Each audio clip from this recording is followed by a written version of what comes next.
రప్ప రప్ప నినాదాలకు వైసీపీలో మంచి ఆదరణ లభిస్తూ ఉండడంతో ప్రత్యేక విభాగం ప్రారంభించాలని మాజీ ముఖ్యమంత్రి జగన్మోహన్ రెడ్డి చూస్తున్నారని చెబుతున్నారు. తనను సీఎం చేసే వరకు విశ్రమించకుండా పోరాడతామని జంతు బలులిస్తున్న కార్యకర్తలను చూసి జగన్ తన్మయత్వంతో తరించిపోతున్నారట. కార్యకర్తలంటే ఇలా ఉండాలి అని సజ్జలకు లేళ్ల అప్పిరెడ్డికి క్లాస్ పీకాడని తాడేపల్లి ప్యాలెస్ నుంచి అందుతున్న సమాచారం. వీధి వీధిన పోస్టర్లు వేస్తూ 2029 తర్వాత రప్ప రప్ప నరికేస్తామని హెచ్చరించడం వల్ల వచ్చే ఎన్నికల్లో పార్టీ తప్పకుండా గెలుస్తుందని జగన్ నమ్ముతున్నారట. ఈ నినాదాన్ని మరింత జోరుగా ప్రజల్లోకి తీసుకువెళ్లాలనే తలంపుతో పార్టీలో రప్పా రప్పా అంటూ హడావుడి చేస్తున్న లీడర్లకు బాధ్యతలు అప్పగించాలని చూస్తున్నారట. ఇకపై రైతు విభాగం, యువజన, మహిళా విభాగాలు ఉన్నట్లే వైసీపీలో రప్ప రప్ప అనే విభాగం ప్రారంభించినా మనం ఆశ్చర్యపోవాల్సిన అవసరం లేదు. దీనికి అధ్యక్షుడిగా మాజీ ఎమ్మెల్యే పిన్నెల్లి రామకృష్ణారెడ్డి లేదా ఎమ్మెల్సీ అనంతబాబు వంటి వారిని నియమిస్తారేమో అది కూడా తెలియదు.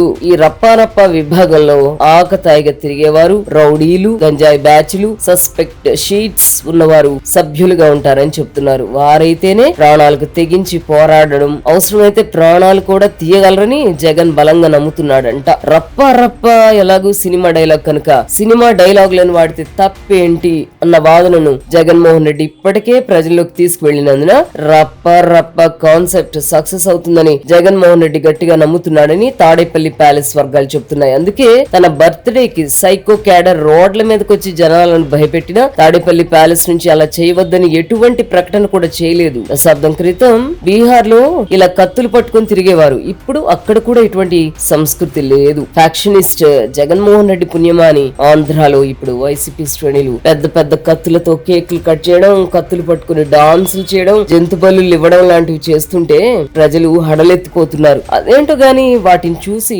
ప్రజలు చీ కొడుతున్నారనే కనీస స్పృహ కూడా జగన్ కి గాని ఆ పార్టీ నాయకులకు గాని లేకపోవడం మన కర్మ.